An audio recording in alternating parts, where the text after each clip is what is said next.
Mkusanyiko FCC umeshutumu kushikwa kwa mmoja wa wakuu wake Martin Kabwelulu katika makao yake mjini Kinshasa na kupelekwa nafasi isiyojulikana. Katika tangazo maalum ya hii siku ya mjini Kinshasa, mkusanyiko FCC unalazimisha kuacha huru na bila shurti kwa waziri wa zamani wa madini. Basi 400 za usafirishaji mjini Kinshasa Esprit de Vie zinazuiliwa tangu miaka 2 katika bandari ya kimataifa ya Matadi jimboni Kongo Central. Habari ilitangazwa na uongozi wa mradi huo unaoungwa mkono na Wizara ya Usafiri. Muungano wa mashirika utetezi wa madaktari na wafundi wa matunzo wa wanyama wa ufugo unapendekeza kampeni ya chanjo ya wanyama wale ifanyike popote katika Jamhuri ya Kidemokrasia ya Kongo. Ni jibu kwa malalamiko ya wafugaji wanaoshutumu kushambuliwa na kuuawa kwa wanyama wa ufugo na magonjwa mbalimbali.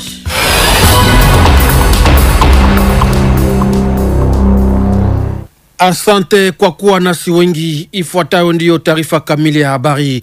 Mkusanyiko FCC Front Commun pour le Congo unashutumu kushikwa kwa mmoja wa wakuu wake waziri wa zamani wa madini Martin Kabwelulu katika makao yake mjini Kinshasa na kupelekwa nafasi isiyojulikana. Tangazo ya mkusanyiko FCC imejulisha kwamba huenda waziri wa zamani wa madini alishikwa na watu wenye silaha na kupelekwa katika gari ya aina jeep bila kujulishwa sababu yoyote na kupelekwa mahali isiyojulikana. Mbunge wa zamani Musa Kalema, moja wa wakuu wa mkusanyiko FCC na kiongozi wa chama Leader de Vertu Républicaine, anaomba Martin Kabwelulu aachwe huru sasa na bila shurti yoyote, na pia atolewe ahadi ya haki ya utetezi. Upande mwingine, waziri wa sheria alizindua siku ya 3 jumba la sasa la sheria la mji wa Kalemi jimboni Tanganyika. Ni jumba lililojengwa na shirika la PNUD katika mpango wa pamoja wa Umoja wa Mataifa wa usaidizi wa matengenezo ya sheria kupitia fedha kutoka serikali ya nchi ya Sweden. Jumba hilo la sheria linapaswa patia matumaini wanaotendewa sheria, alijulisha Constant Mutamba katika masemo yaliyochukuliwa na kutafsiriwa na Pole Munanga. Que ces palais puissent aider également. Naomba mahakama hii pia isaidie kuinua ubora wa haki yetu ili watu wa Tanganyika na watu wa Kongo kwa ujumla wajikute katika ungawaji wa haki mjini Kalemi na katika jimbo la Tanganyika. Kwa hivyo watu hawapashwe kukwepa kwenda katika mahakama hii. Ni lazima iwe mahakama inavyohakikishia wale wanaotafuta haki, na hii itategemea mtazamo wa mahakimu na tabia zao za kila siku. Kila hatua mahakimu wanachukua lazima wayahakikishie kuwa inaunga mkono matarajio ya idadi ya watu. Mahakama hii lazima iwe makazi ya wale ambao familia zao hazina majina, kama wanasema, kwa wale ambao hawana fedha kwa kukabiliana na haki. Mahakama hii inapasha kuwa kimbilio la wanyonge. Hapa pia ni mahali ya kualika mahakimu wa jimbo la Tanganyika kuyatengeneza vema ili kuepuka kuyaharibu siku, wiki, miezi ijayo. Dans les jours, dans les semaines, dans les mois qui suivent. Uchunguzi wa ubunge. Kiongozi mkuu wa OVD alisikilizwa siku ya 3 na wanabunge wa taifa. Huyo alijibu kwa swali la mbunge wa taifa Doli Chilombo anayeshutumu uharibifu mkali wa mabarabara na mifereji mjini Kinshasa pamoja na mafuriko ya maji. Kiongozi mkuu wa OVD Victor Tumba alisema sababu ni ukosefu wa fedha kwa makazi ya ukarabati wa mabarabara. Hata hivyo, jibu hiyo haikufurahisha wanabunge wa taifa. Basi magari ya usafirishaji 400 kutoka mpango wa serikali ya jamhuri uitwao Esprit de Vie yanazuiliwa kunako bandari ya Matadi jimboni Kongo Central. Habari ilihakikishwa na kiongozi wa mpango ule unaoungwa mkono na Wizara ya Usafiri. Silva Lemba anasema ni tangu mwaka wa 2023 ndiyo shirika lake linasubiri basi hizo ajili ya kuzitumikisha katika usafiri mjini Kinshasa. Taarifa ya Asker Zigbiatayoro, usomi wa mshiriki wetu wa Kindu Florence Kizalunga. Kuanzia Machi mwaka 2023 hadi Mei mwaka 2025, mabasi 400 yaliyoojiwa yamekuwa yakilala katika gala la Matadi kwa miaka 2 bila kufuatwa. Silva Lemba Kisindu, mratibu wa programu ya Esprit de Vie, hawezi kurudi. Kulingana na yeye, kutolewa kwa mabasi haya kunahitaji malipo kadhaa kwa forodha. Kwa maneno wazi, kulingana na mwezi huyu wa Wizara ya Uchukuzi, ilikuwa ilikuwa hali ya Kongo ambayo iliamuru kundi hii la basi. Ni kwa serikali kulipa gharama za kusafirisha mabasi haya kutoka kwa mashua yao kutoka Korea kwenda Matadi, na zaidi ya hayo kulipa ada ya kuhifadhi, kikwazo pekee ambacho kinazuia kibali kamili cha forodha cha magari haya. Baadhi ya wakaaji wa Kinshasa wanaofahamishwa juu ya uwepo wa mabasi haya kwenye bandari ya Matadi wamejiswali na kusema mara tu hiyo mabasi yakifika Kinshasa yatatembelea kwenye barabara gani?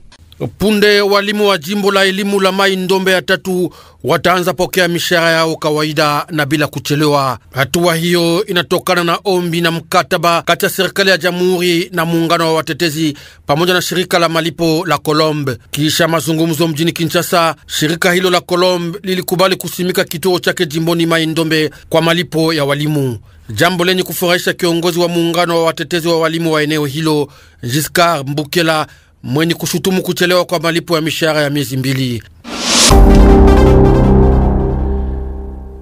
Muungano wa mashirika ya utetezi wa madaktari na wafundi wa wanyama wa ufugo unadai kampeni ya chanjo ya wanyama wale itawanye katika taifa lote.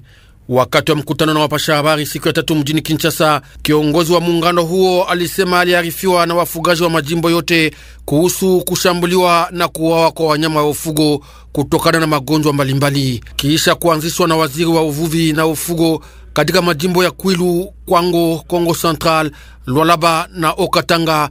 Muungano huo unapendekeza miradi ya kupinga magonjwa ya wanyama wa ufugo yanayoambukia pia watu ifanyike popote katika Jamhuri ya Kidemokrasia ya Kongo. Mafasirio ya mtaalamu wa sekta hiyo Emmanuel Mugaruka. Ile kampani ni ya muhimu sana kwa kuona kulikuwa deja malalamiko ya wakaaji wa dongo, wafugaji wa manyama, ngombe, mbuzi, kondo zaidi. Kuna ulalamika juu manyama zao zilikuwa zinakufa, wajua juu ya nini. Ndio tuona nani ministre peshe elevage dijitahidi wanaita vaccin juu ya kunani ya kuweza kuzitunza zile zenye azipata magonjwa, kuzikinga kwa ile magonjwa. Ndio walianza Kenge poiske ni malalamiko ilianzia ni Kenge na Kwilu, ndio tunaendelea kuseng province. Magonjwa yako fasi yote. Pale ndio tulianzia mimi tunaomba kama tumeweza ili kuvetiri ya Seng province na zingine zote zimekia na vile batupatie nani mwaye ya kuingia ingine 20 provinces zenye zinabaki. Ndio kwa magonjwa zingine baliita nani zoonoze. Ile zoonoze maana magonjwa inatoka kwa nyama inaingia kwa batu. Sasa nani monkeypox inatoka, sawa nani rash nayo inatoka kunama inaenda kwa batu. Ebola ile magonjwa zote zinatoka zinaua batu. Na sharbo mtu akikula tu nyama ile iko na ile sharbo anakufa mara moja na jamaa yake yote inazimika na kufa.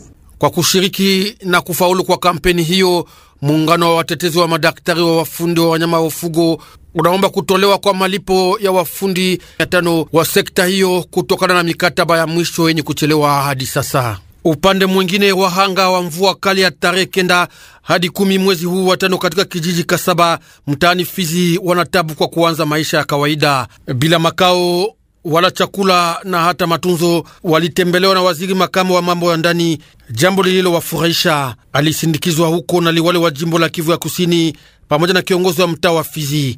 Mafasirio ya Sami Badibanga anatafsiriwa hapa na Florence Kizalunga.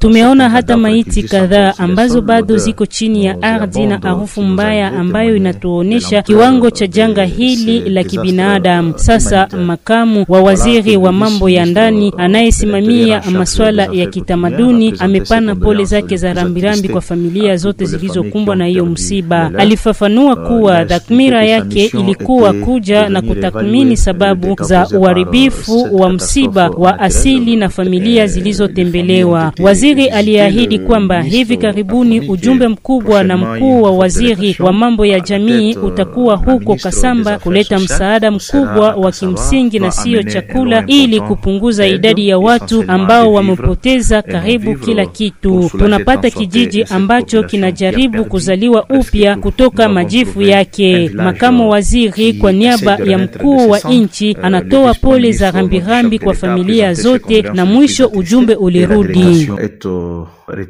Hatimaye jimboni Kivu ya Kusini, mapambano makali yaliendeshwa siku ya tatu kati ya wazalendo na wanamgambo wa AFC M23 kando ya mbuga la taifa la Kauzi Biega mtaani Kabare. Kinyume kuna ripotiwa na makundi ya wahami wapya. Wakaji wote wa kijiji cha Kabushwa walikimbia eneo hilo. Peke yake ni wanamgambo wa AFC M23 ndio wanaonekana katika kitongoji hicho cha karibu wakaji 10,000. Karibuni sasa kusikiliza sehemu ya pili ya matangazo yetu pamoja na mwenzetu Elise Kavira. Radio Okapi. Invité en Swahili. Siku ya kwanza ya mwezi wa 5 ni siku ya kimataifa ya wafanyakazi. Ndio maana tunapokea leo kiongozi wa ujumbe wa chama cha watumishi wa umma kutoka Manyema. Kabumba Fungamali Fulgence anaonesha hali ngumu ambayo wafanyakazi wa umma wa Manyema wanatumika. Tumfate kwa microphone ya Florence Kizalunga. Bwana Kabumba Fungamali Fulgence, jambo. Jambo sana mama mtangazaji wa habari njema. Mnasherehekea sikukuu ulimwenguni ya haki ya wafanyakazi. Hiyo yamaanisha nini kwenu? Kwetu ni sikukuu ya furaha, sababu tuliipata ilikuwa kwetu muda wa kufikiri, wa kufurahi, wa kukula na kucheka. Ndio maana ya sikukuu yetu ya leo ulimwenguni. Paske haiko tu ya Kongo, ni ulimwenguni. Inchi yote ya ulimwengu leo biko na sherehe. Isingelikuwa kwetu tu. Sasa hiyo sikukuu ya furaha eti imeendelea kuwa sikukuu ya furaha kwenu? Hapana, ni ya uchungu na kilio. Hapa tuko natoa njo machozi, atufurahi. Ndio sababu unaniona hapa ni kukwangu. Pahali ya mikuwa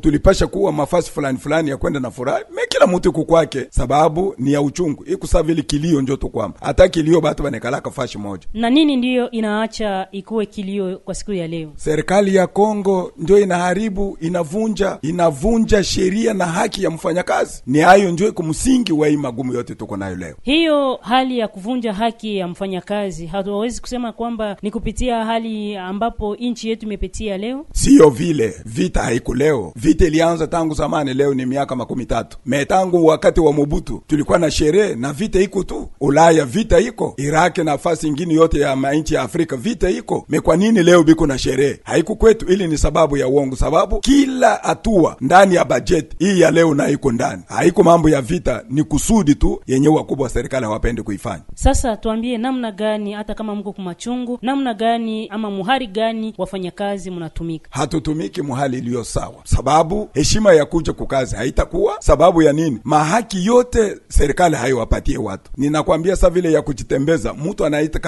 Katako na hapa ni kilomita 7 kwenda na kurudi kilomita 14. Atatoka wakati gani? Na hii ukosefu wa usalama huko leo, akuje afike na saa 2 aanje kazi na arudie saa 10. Hakuna na miguu kila siku, mwaka kwa mwaka, haitawezekana wala haifanyike. Ni muhali moja ya matatizo na magumu sana, ya uchungu mwingi mno, sababu mfanyakazi njo tumaini ya serikali sasa hivi yetu ya Kongo. Mfanyakazi halipiwe mshahara. Natoka kusema tunapokea $100. Heshima ya $100 ndio pesa yenye mfanyakazi kunapokea. Bali kupokea ni wachache kwanza, tena pesa ndogo sana yenye haimsaidii mtu kuishi muda wa miezi 2. Hata matabishi yenye mtu anaweza kupata hatuipataki hata siku ya dawa. Natoka kukwambia hapa ya kwamba niko na miaka 31 katika kazi ya serikali hii. Hata siku ya dawa siyapataka matabishi, hata ya alfaranga lumoja. Bafanyakazi wala kupanda mapikipiki ya kutoka hapo ende kukazi na urudie kunyumba hatuipataki, wala nyumba ya kusema batakulipia hatuipataki. Ukagonjwa hakuna kutunziwa, ukafa hakuna kuzikwa. No, hakuna kitu hata kimoja. Tuko matatizo nguvu sana. Mfanyakazi kwa kweli ni mtesai wa kwanza sana mwinchi ya Kongo. Na mishahara zenu mmeipata ama hamuipata? Hakuna hapa kwa kweli, niko nakwambia hatuyapokea mwezi wa 4 wenyewe unatoka mkumalizika. Hatuyapokea. Unaoke hii sherehe na hata kama tungelikuwa vizuri hatungeisherehe, sababu hatukupokea hata pesa ya mwezi wa 4. Hakuna watu wengi kwanza. Wengi wasiopokea ndio wako wengi kupita wenye kupokea. Na wenye kupokea wapokee kitu. Nadhani nikwambia asubuhi ya kama wenye kupokea wanapokea $100. 100 atafanya na nini? Hata watu wazima hivi tulivyo $100. Na kwa wengine unajua namna gani wako napokea. Tumeona kwamba umeshutumu serikali ya Kongo. Kungambo yenu nyinyi wafanyakazi, na nyinyi mambo yote ni sambamba kwenu ama kuna kuwa mambo ya kurekebisha? Kwetu ninajua ya kama kuna kwa uregevu wa kufanya kazi ile, najua kwa sababu siwiti kusema uongo, lakini ni kinyume kia ubaya wa serikali. Sababu we mzazi, wakati uko na watoto kunyumba, haujui kuwalisha, haujui kuwavika, haupende kuwasomesha, wale watoto wataingia kubumbaraga, wataingia kuwizi, wataingia kumambo kadhaa. Donc serikali kwa sababu haikujua kulea wafanyakazi wake, ndio sababu leo kazi haiendi sawa, kazi haitumikiwi kama vile inastahili. Msingi wa hilo ni serikali ya Kongo. Yani serikali yakibadilisha mambo yote, tunawaza kwamba vitu vitatembea kama kawaida bila shida. Tazama mwaka wenye Laurent Kabila alipita, wakati alianza kulipa watu wanakuwa wanapokea ile madeni yote mwaka 2 watu walianza kufika kwa kazi na saa 12 ya asubuhi na wanatoka paka saa inapoenea. Donc wakalipiwa vizuri, wakalelewa vizuri na serikali. Elewa kama kazi itaenda sambamba tena vizuri zaidi. Bwana Kabumba Funga Mali Fulgence, shukrani. Asante kwa kumtangazaji. Radio Okapi, dossier en Swahili. Wakaji wa Beni wana wasiwasi kuona mji unazidi kuwa mchafu. Wamoja wanasema kosa ni ya viongozi wa mji wanaohusika na usafi pia na mazingira, kwani wanakosa mikakati ya kufuatilia kila nyumba inajipanga ili kutupa uchafu yao. Maelezo zaidi na Mark Marofimbo. Uchafu yatapanywa kunako mahali mamoja mjini Beni na hasa pembezoni mwa mito zinazozingira mji wa Beni. Matokeo yake ni nini basi? Benjamin Simoni ni mkaaji wa Beni, pia mkurugenzi mkuu wa shirika la JPCP. Magonjwa nyingi ambayo tunabaki nayo hapa kama malaria inatokana na vitu kama hivi. Kwani malaria waganga wanatuonesha kwamba inakuwa tu na sijui chemchem moja ama source ya malaria ni hiyo tu mustiki. Na mistake fasi yake inaishi ni wapi? Inaishi kwenye mayalala, kwenye maji ambao hazitembei zinakuwa na uchafu. Ndo fasi ambao ni sisi peke tunafuga malaria kwetu. Kama unaenda kwa nchi kama Egypt, wamedeklare 0 cas de malaria. Hakuna tena malaria kwenye nchi ya Egypt. Yani ni wataratibu, wanakuwa wasafi. Kwetu ni shida kwanza ya hygiene, kisha inaleta madhara kwenye environment. Environment ni mazingira. Unapita unasikia harufu mbaya. Harufu mbaya inatokana na nini? Wameweza kutupa uchafu mahali ambapo haikuomba. Ni mahali ambapo watu watapita itawasumbua, imetatiza mazingira. Lakini inatokana na uchafu. Sasa nini ifanyike? Mnapenda kuwa sana pragmatic. Kile ambacho kifanyike ni yale ambayo ilikuwa ikifanyika kwa miaka 2000, 2002, 2005. Zaidi sana watu wa hygiene walikuwa wakipita parcelle kwa parcelle. Wanawauliza ni wapi mumechimba shimo ndogo ya kuweza kutia uchafu yenu ndani ya nyumba. Wakikuta hamuna hiyo mahali ambao ni pubele, mtalipa amani. Lakini leo haifanyike. Chumba cha kazi ya mazingira mjini Beni yaanza kujitahidi ili kutoa suluhisho kwa tatizo yale. Moise Adirodu ni kiongozi wake mjini. Ninapenda niambie raia yote ya Beni ya kwamba unapasha kuwa na uchafu kwako, swate kwa butiki yako, inaomba unaitia fazi moja ndani ya saki, na siku ya salongo 8h, 9h, 10h gari yetu ya meri itakuja na chukua uchafu pale na nepeleka kwa depotoir yetu, inakuwa mavivi kwa quartier nzuma. Wakati unasema kuweka pembeni ya barabara, wataiweka namna gani? Ndani ya nini kwa mfano?